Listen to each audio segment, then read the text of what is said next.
Hello dear students, અત્યારે સમગ્ર વિશ્વમાં એક જ બાબતની ચર્ચા છે કે ભાઈ જે સિલ્વર જે છે, ચાંદી, એ એની ઐતિહાસિક સપાટીએ પહોંચી ગઈ છે.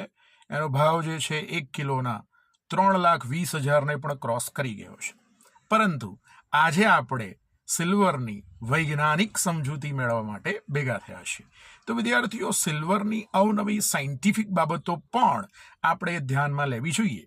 ફોર એક્ઝામ્પલ, એક સિલ્વર જે છે ને, ચાંદી, એની સંજ્ઞા એજી થાય તો બધાને ખ્યાલ જ હોય લેટિન ભાષામાં.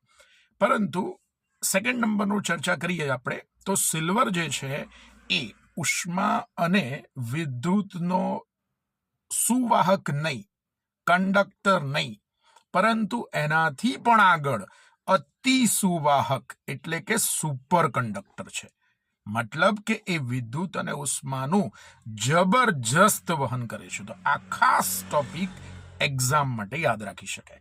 સેકન્ડ ટોપિક, તો શું તમને બધાને ખ્યાલ છે કે સમગ્ર વિશ્વમાં સિલ્વરનું સૌથી વધારે ઉત્પાદન કયા દેશમાં થાય છે? તો તમારો જવાબ આવશે મેક્સિકો કન્ટ્રી.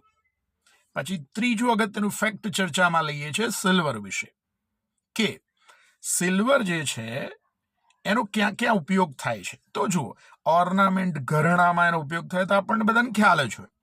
પરંતુ સિલ્વર જે છે એટલે કે મિરરની બનાવટમાં, અરીસાની બનાવટમાં વપરાય છે. અને હા, અત્યારે રિન્યુએબલ એનર્જીમાં જે સૂર્ય ઉર્જાની મહત્તમ ચર્ચા થાય છે, એવી સોલર પેનલમાં પણ સિલ્વરનો ઉપયોગ થાય છે. તો આ બધા સિલ્વરના અવનવા ઉપયોગો આપણને ખ્યાલ હોવા જોઈએ, એક્ઝામમાં કામ આવશે.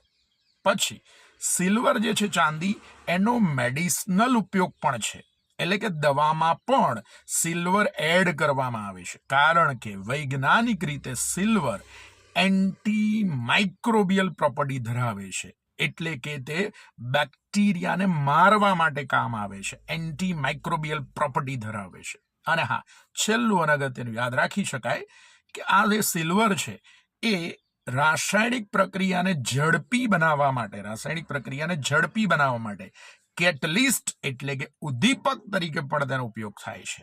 તો સરસ મજાનું કન્ટેન્ટ આપણી યુટ્યુબ ચેનલ કનેજીયા સર પર ભણતા રહીશું. Thank you so much.